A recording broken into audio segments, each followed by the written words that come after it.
Hey, it's going to YouTube Shorty Knows Best here. Breaking news here. Next generation iPhone has been actually captured by the folks over at Gizmodo.com, a very good tech website. I follow a lot, and I'm giving them all the credit for breaking this story. But they came out with this story and some actual video of the next generation iPhone, or supposedly the next generation iPhone. Now, for the past couple of weeks here, people have been putting up these pictures of the next generation iPhone. And when I see pictures of rumors, I'm not really 100% sold on them. I'm still on the wait and see. But after seeing this actual video of them holding the phone and actually breaking it down, I'm pretty sold that this is the next one coming from Apple here in June or July. Now, definitely looking at the design of it, it's a definitely different take on the design than the 3GS. It's not all plastic anymore as far as the back. It's kind of a squared off type of phone. It's kind of more compact, and the side of it is all aluminum on the side, and the buttons are now aluminum and all that stuff. Now, the back is still retains the plastic back that you find on 3GS to help with the cell phone reception, of course, because aluminum is not that great for it. But you see, it's a little bit more blockier than the 3GS. Now, it kind of looked weird to me at first, but now I look at it and now I see why. They definitely add more rooms for the more components that they added to this next generation iPhone. I can see why they went towards this type of design, and it's kind of growing on me. But let's get to what's actually new in this thing that they actually uncovered from getting hands on that you want to know about. Now, it does feature a front-facing camera on the front, which is also a video camera on the front. That definitely help with that iChat and all those iChat clues that we've seen in the 4.0 software update. This definitely gives reason for it. It is a front-facing video camera. The camera on the back is noticeably bigger than the one on the 3GS, so that would hint towards a higher megapixel count for the camera. I would say at least 5. I'm probably shooting towards 8 megapixels in the camera on the back, and it does have flash as well.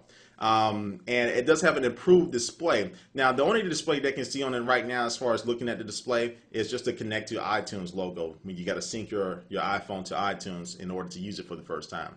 Kind of the backstory because that. Now, let me tell you how they found the phone. They say they found the phone in the bar, so the idiot who found it is probably dead somewhere now.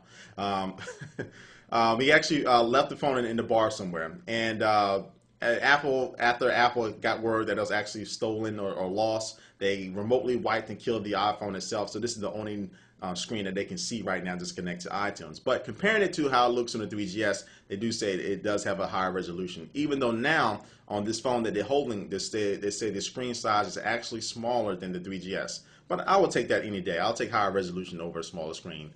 Not too much smaller, but over a slightly smaller screen any day. It looks like it does also have a secondary microphone at the top of the phone for noise cancellation, something that the Nexus 1 does. And it has split buttons for the volume buttons. Power, mute, and volume buttons are all metallic right now. So, yeah, whatever. Now, they actually went into this thing and actually opened it up and looked into the insides. And they said that looking at the insides, it definitely looks like Apple's handiwork, Apple's craftsmanship. And it'll be very hard for just some regular Joe out there trying to play a prank or do a rumor to really pull off this. So that's what that gives this article a little bit more credibility.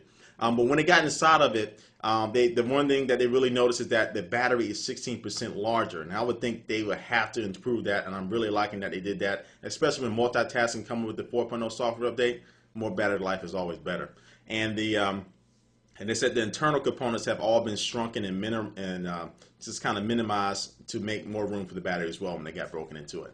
But this is definitely, it right here. And another thing they put into it, they said John Gruber, who's a very good connected with Apple, has already confirmed that Apple has been reported this prototype of this phone has been stolen. So this looks like this is the real thing. And this looks like a very finished product. Doesn't look like something they're beta testing or prototype for like 2 years later down the road. This is like something they're ready to launch right now.